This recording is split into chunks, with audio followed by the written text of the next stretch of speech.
Look who's sleeping comfy tonight. Oh, y'all doubted.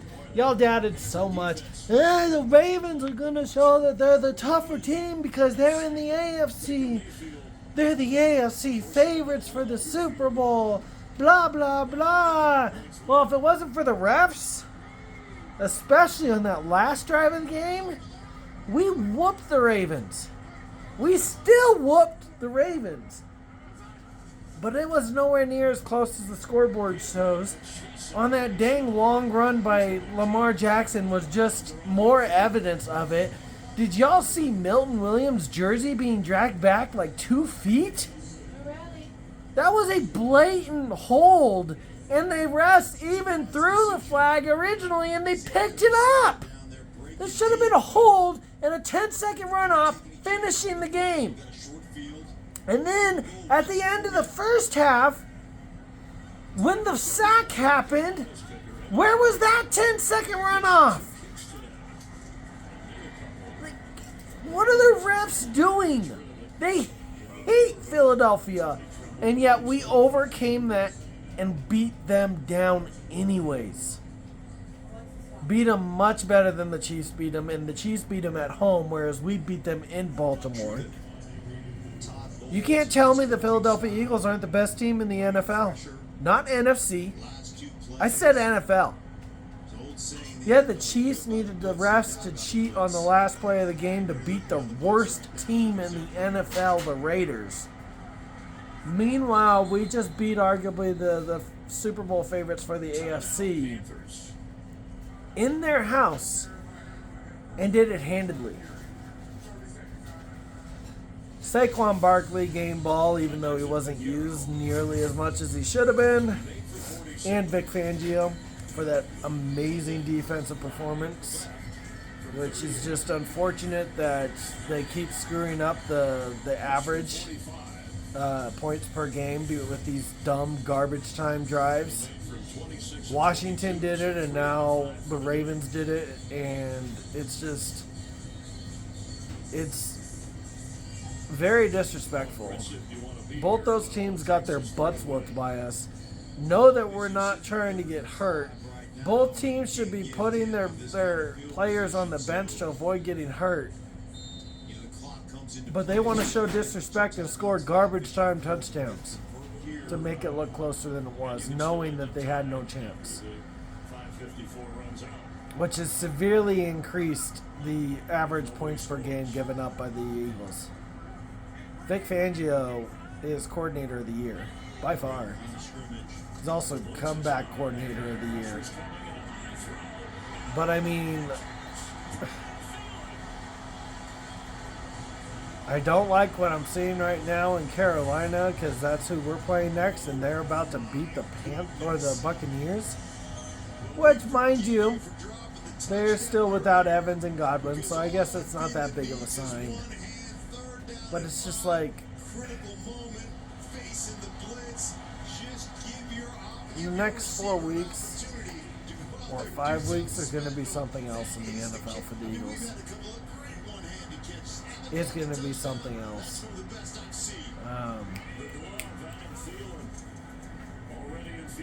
But,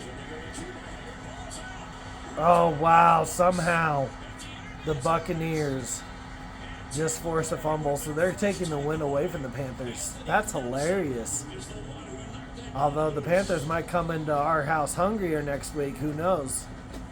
But I just love that all the stress leading up to this matchup, we're coming away with a victory, and I get to go into my work week with Victory Monday, no stress, enjoying the win, knowing my team's the best in the NFL, laughing at the haters who are going to try to say that they're not, laughing at Nick Wright for thinking that his team's some great team when they're not even going to make the AFC Championship game at this rate because they can't beat down any bad teams and they lose against good teams.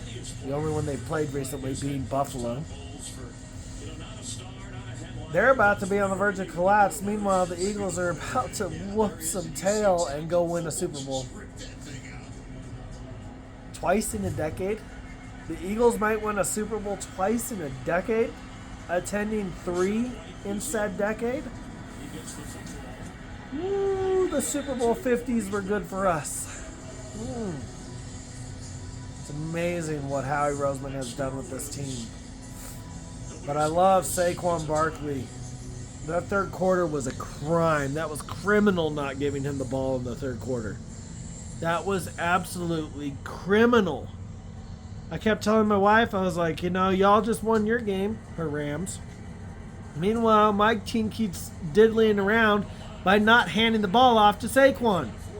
He had negative a yard in the third quarter, which is usually his best quarter. He only got the ball one time.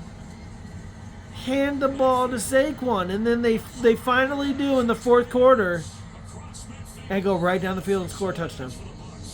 The game-winning touchdown.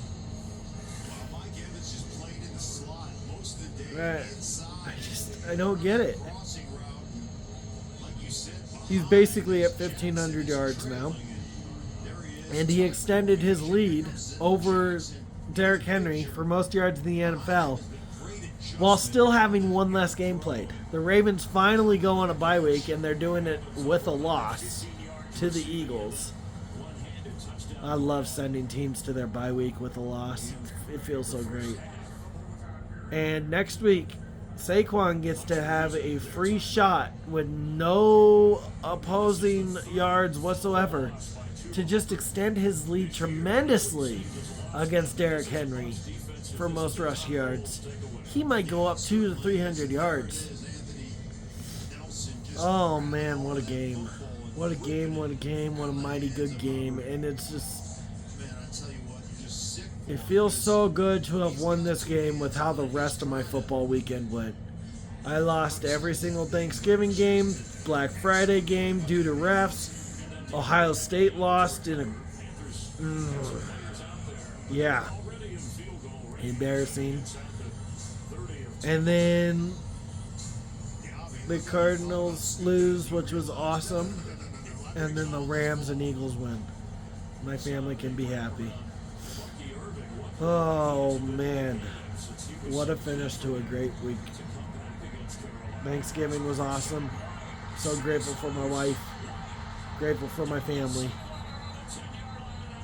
Let's kick it off. Fly, Eagles, fly on the road to victory. Fight, Eagles, fight. Score a touchdown, 1, 2, 3. Hit 'em low, hit 'em high.